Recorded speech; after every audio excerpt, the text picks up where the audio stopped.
हमें जीवन में सदैव ये सिखाया जाता है कि कभी किसी की निंदा मत करना, किंतु आज के समय में सत्य यही है कि हर एक व्यक्ति किसी न किसी समय पर किसी न किसी की निंदा करता ही है।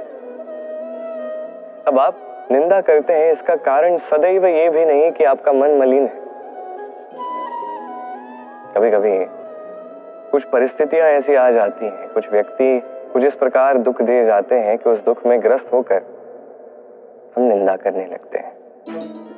अब निंदा के विषय में एक सत्य है जो जानना अनिवार्य है, जो सत्य मैं एक उदाहरण द्वारा आपको बताऊंगा। आप कभी चित्र बनाने का प्रयास कीजिए, जब तक वो रंग हमारे हाथों में नहीं लग जाते तब तक वो चित्र पूर्ण हो ही नहीं पाता। बस यही होता है निंदा के साथ भी।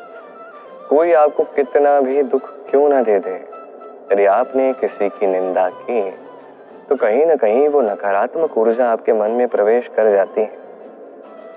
तो ऐसे में क्या करें, कैसे रोके स्वयं को किसी की निंदा करने से? एक ही मार्ग है, एक ही विकल्प है, स्वयं का विकास।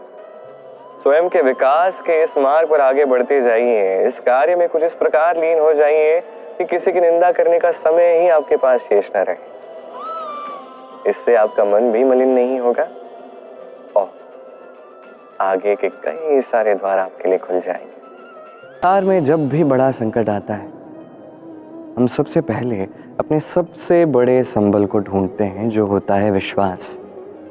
अब प्रश्न ये उठता है कि विश्वास किस पर किया जाए? परिवार पर, मित्रों पर, या उन लोगों पर विश्वास करना चाहिए जिनके साथ हमने साथ निभाया? देखिए, इस संसार में संकट आने पर कौन आपकी सहायता करेगा, ये चयन आपके हाथ में नहीं है। ये उन व्यक्तियों के हाथ में है कि वो आपकी सहायता करना चाहते हैं या नहीं। अर्थात जब भी संकट आता है, सर्वप्रथम उसका सामना हमें ही करना पड़ता है और उसके लिए सज्ज रहना आवश्यक है। वो शक्ति, वो साहस लाना आवश्यक है।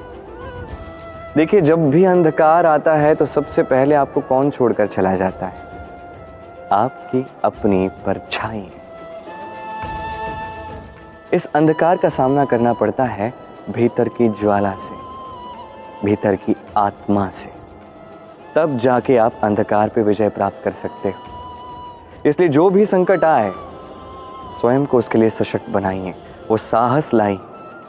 ऐसा कोई संकट नहीं जो आपको तोड़ सकता है।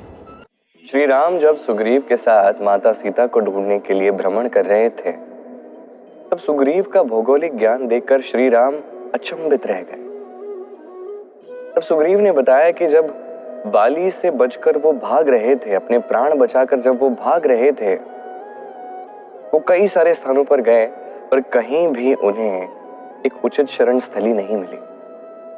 बाली सुग्रीव के प्राणों का प्यासा था, उसका अंत करना चाहता था, और सुग्रीव बस अपने प्राण बचाकर भाग रहा था, एक स्थान से दूसरे स्थान पर, दूसरे स्थान से तीसरे स्थान पर। इस आपदा के कारण सुग्रीव का ये भौगोलिक ज्ञान बढ़ा। इसका अर्थ समझे? ये जीवन में जो समस्याएं आती हैं, कठिनाइयां आती हैं, इन्हें देख के हम त्रस्त हो जाते हैं, दुखी हो जाते हैं कि ऐसा भला मेरे साथ क्यों हो रहा है। किंतु दुखी होने की आवश्यकता नहीं है, क्योंकि ये कठिनाई कुछ सिखाने के लिए ही आती है। उस सीख प्राप्त करना अति आवश्यक है। उस सीख पे अपना ध्यान केंद्रित कीजिए, उस सीख का आनंद उठाइए, जीवन में आगे बढ़िए। भगवान हर कठिन परिस्थिति में यही नाम है जो हमें हल देता है। व्यक्ति जाता है, भगवान की पूजा करता है, आराधना करता है, पाठ पढ़ता है, मंदिर में जाता है, घंटी बजाता है, भगवान को उठाता है, और फिर आरंभ होते हैं सारे प्रश्न। हे भगवान, मेरे साथ ऐसा क्यों हो रहा है? क्यों मेरे ही जीवन में इतना दुख है? मैं कैसे इसका सामना करूं? मुझे ही क्यों इतना दुख भोगना पड़ रहा है? हे भगवान, मैं क्या करूं? मेरी सहायता कीजिए, कोई मार्ग दिखाइए।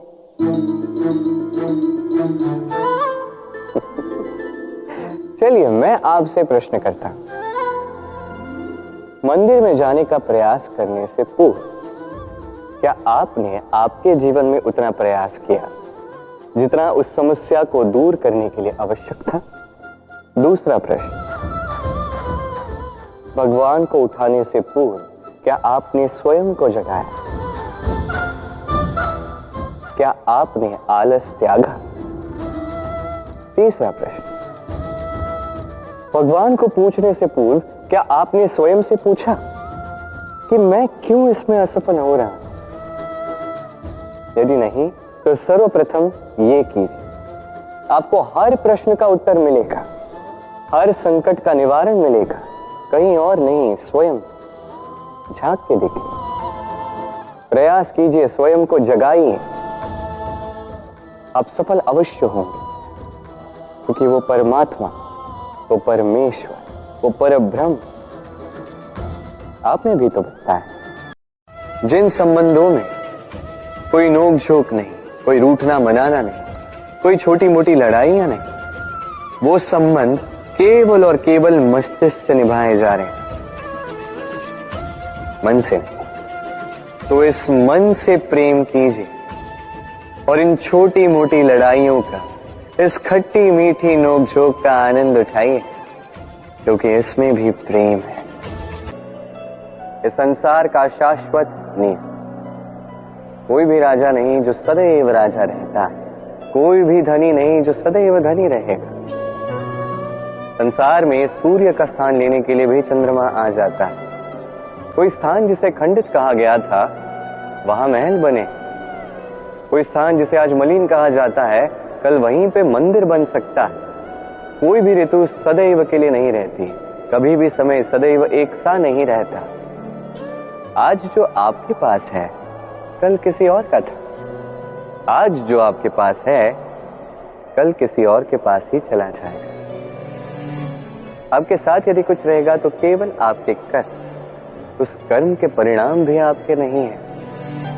आप केवल कर्म कीजिए, बाकी जो होगा वो परिवर्तन, और इस परिवर्तन से भयभीत होने की आवश्यकता नहीं है, इसका स्वागत कीजिए। यदि आप मुस्कुराहट के साथ इस परिवर्तन का स्वागत करेंगे तो परिवर्तन भी मुस्कुराहट के साथ आपका साथ देगा। जीवन में जब जीत मिलती है तो जीवन में कभी हार भी मिलती ही है, कभी सुख आता है तो कभी दुख भी आता ही। और जब दुख आता है तो हम चाहते हैं कि हम अपना ये दुख किसी के साथ बांटें। हम किसी के साथ अपना दुख बांटते हैं और वही व्यक्ति हमारे दुख का परिहास बनाता है, तब हम और दुखी हो जाते हैं। हम इस संसार को कोसने लगते हैं, किंतु इसमें दोष इस संसार का नहीं है, भूल आपकी है, जो आपने किसी कुपात्र को चुना अपना दुख बांटने के लिए। स्मरण रखिए, यदि आपके शरीर पर घाव है, वो घाव लेकर आप घर घर भटकते हैं तो हर घर में आपको औषधि नहीं मिलेगी, किंतु हर घर में नमक अवश्य मिलेगा। इसलिए जब भी आप दुखी हैं, केवल उन्हीं व्यक्तियों को स्मरण कीजिए जो आपके दुख को, पीड़ा को समझते हैं, जो आपके संबल बनने के लिए सज्ज है, आपकी सहायता करने के लिए सज्ज है, आपको प्रेरणा से भरने के लिए सज्ज है, ना कि वो जो आपके दुख का परिहास बढ़ाएंगे। आइए और मेरे साथ प्रेम से कहिए, राधे राधे।